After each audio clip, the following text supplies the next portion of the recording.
Me llamo Sebastián De Caro, soy una persona que trabajó en la radio, en la televisión, soy campeón de karaoke y a veces hago películas.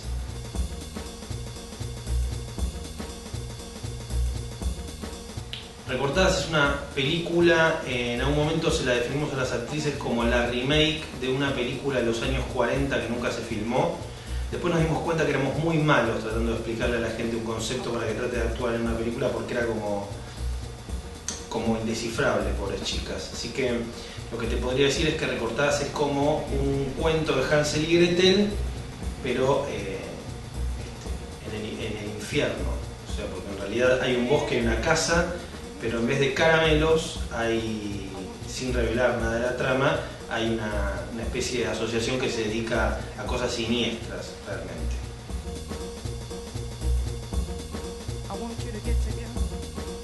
Bueno, yo soy bastante fanático de las películas de terror, o era muy fanático desde niño, en realidad, no solo de las películas, sino de la literatura de terror o de toda la imaginería del cine de terror. Y en algún momento me parecía que era como algo interesante de explorar.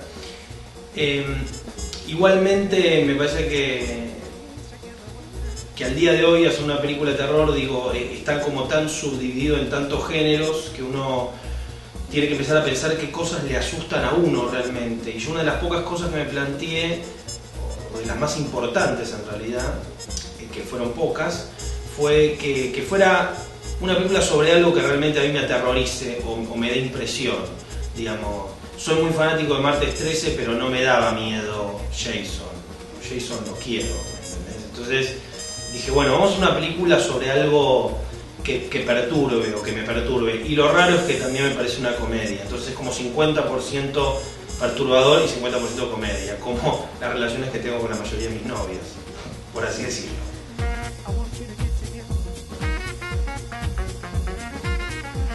Directores que inspiren en el cine de terror de acá.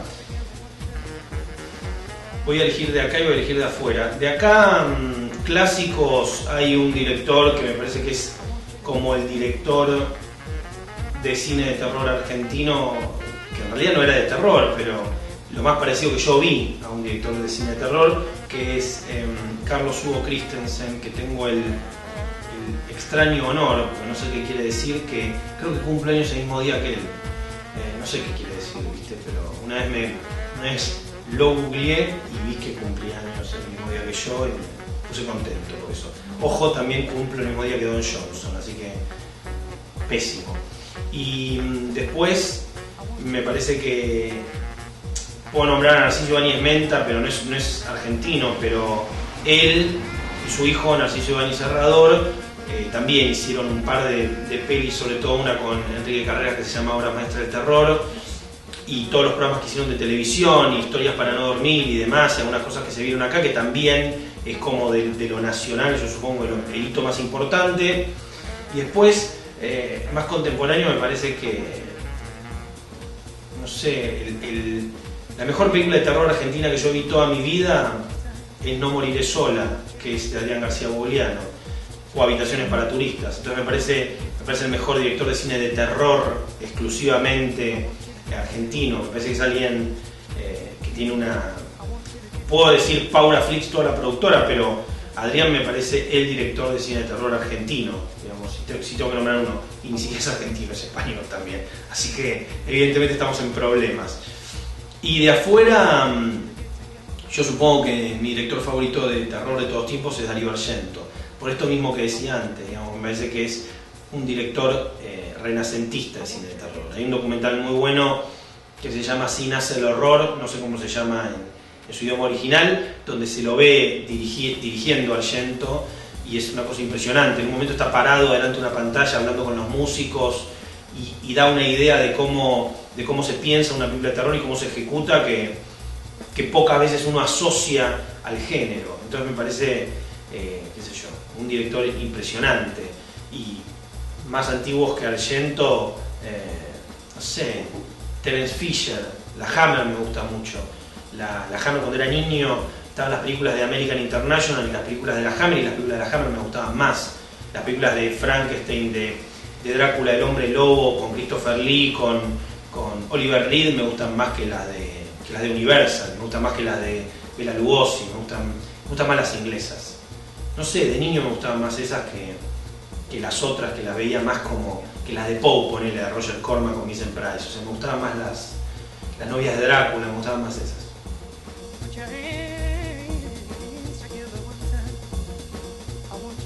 Yo creo que lo mejor, en líneas generales, es poder vivir adentro de la historia que uno está contando, habitarla.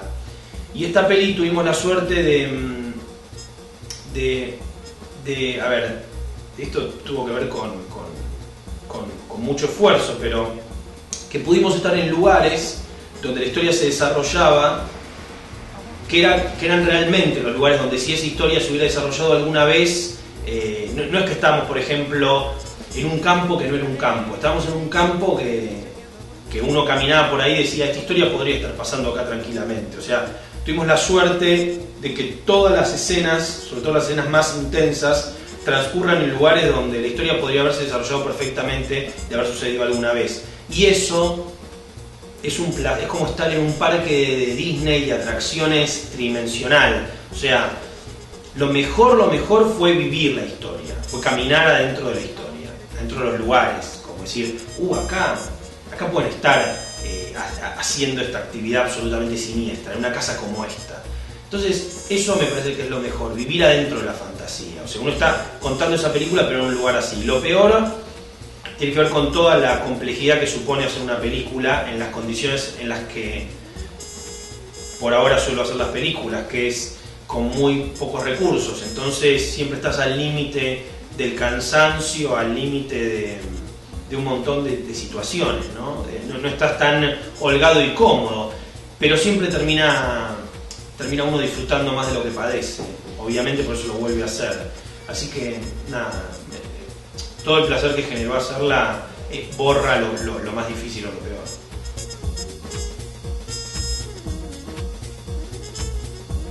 En Recortadas, particularmente, la importancia de locaciones nació a través de una locación. La película, nosotros estábamos buscando una locación para un clip de una banda y dimos con una casa cerca de la estación de Bursaco, y cuando estábamos en la casa dijimos, esta es la casa de la película, y era casi todo, desde la mitad de la peli hacia el final, todo transcurre en esa casa. Entonces el hecho de haber encontrado la casa impulsó casi toda la construcción alrededor de eso, digamos. Lo que dio el puntapié inicial más fuerte fue la aparición de una de las locaciones principales. La importancia que yo le doy es muy grande, sobre todo si es una película de género y una película que depende mucho de la atmósfera que se cuente, ¿no? Me parece que, según el proyecto, una locación, digamos, si uno se pone exigente y realmente cree en el mundo que está contando, todo va a importar. Va a importar un cenicero y va a importar un bar. Un bar no va a ser igual a otro bar, porque supuestamente todo está narrando o conteniendo un universo, de ese recorte subjetivo que uno está haciendo de la realidad. En el caso de esta película, que es una película de género, yo creo que esas cosas, esos esfuerzos se multiplican y cobran una importancia mayor. Es una peli de rural a semi-rural, entonces sí tenía que ser en un campo, sí tenía que ser un campo que de determinada manera y que dé determinada sensación. No podía ser un lugar, vamos a decir, un parque o una zona medio parquizada y que parezca un barrio parque. No, tenía que ser cada vez, digamos, nosotros pasamos en la peli, si uno la ve, de la ciudad a una ciudad medio, como decirte, con jardines y árboles, a un barrio un poco más rural, al campo. Entonces todo ese circuito tenía que estar muy bien contado, tenías que ver realmente eso y creer realmente en eso. Tenía que decir, estas chicas cada vez están entrando más profundamente a un lugar más lejano de la civilización, descivilizándose y encontrándose con gente descivilizada cada vez más. Entonces fue muy importante.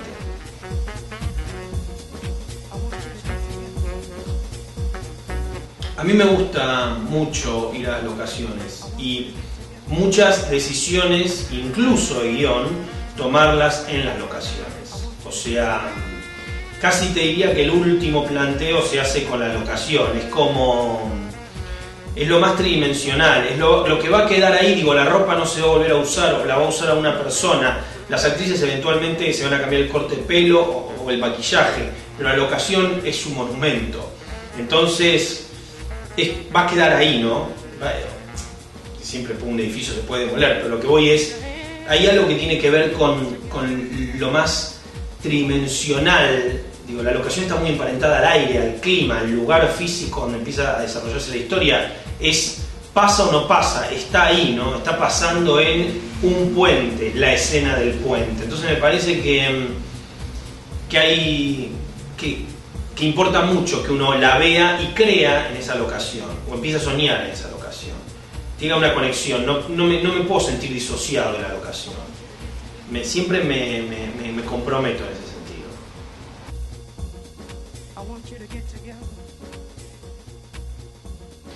Filmé en dos partes de la provincia de Buenos Aires, muy al norte y muy al sur.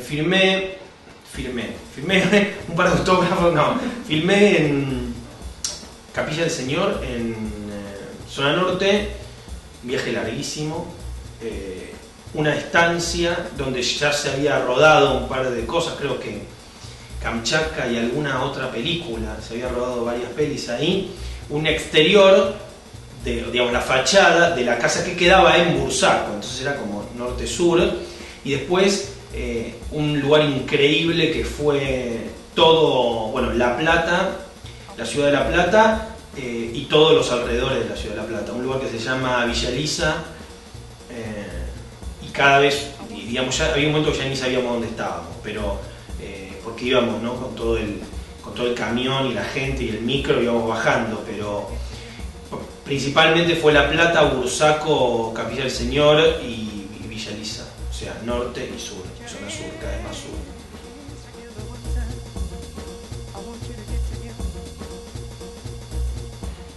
Las mentiras de las locaciones de la peli son muy bobas, o sea, las cosas que tuve que mentir son continuidades directas de cuartos que no quedan en, por ejemplo, un frente es en un lugar, el living es en otro lugar y los cuartos de esa casa son en otro lugar.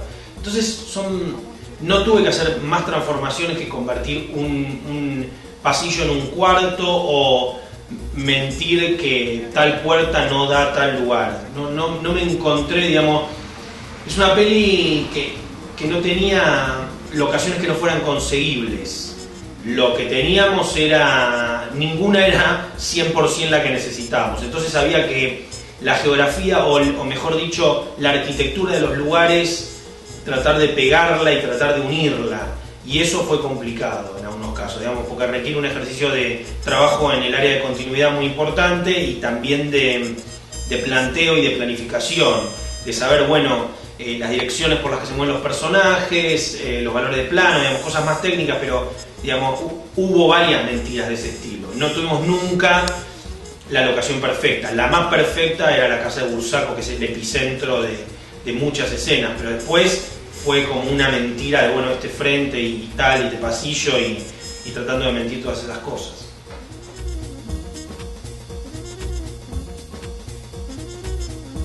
Bueno, en el futuro hay una peli que se llama 20.000 besos, que es como una comedia romántica, no tiene nada que ver con el terror o con algún género la vida, podríamos poner, y estamos viendo impulsarlo para adelante y ver, digamos, hubo toda una estrategia que era, bueno, a lo mejor con una película de terror con cierta onda y con chicas, viste, conseguís a unas minas, eso no sucedió, entonces dijimos una película romántica, a ver si eso sucede, y si no sucede, ya voy a empezar a considerar otro tipo de acción un poco más contundente, que no sé cuál puede llegar a ser, pero por lo pronto tenemos una película a la cual le apuesto toda mi vida, porque mi madre eventualmente quiere ser abuela de acá a 10 años, ponele. Entonces voy a tener que resolverlo de alguna manera.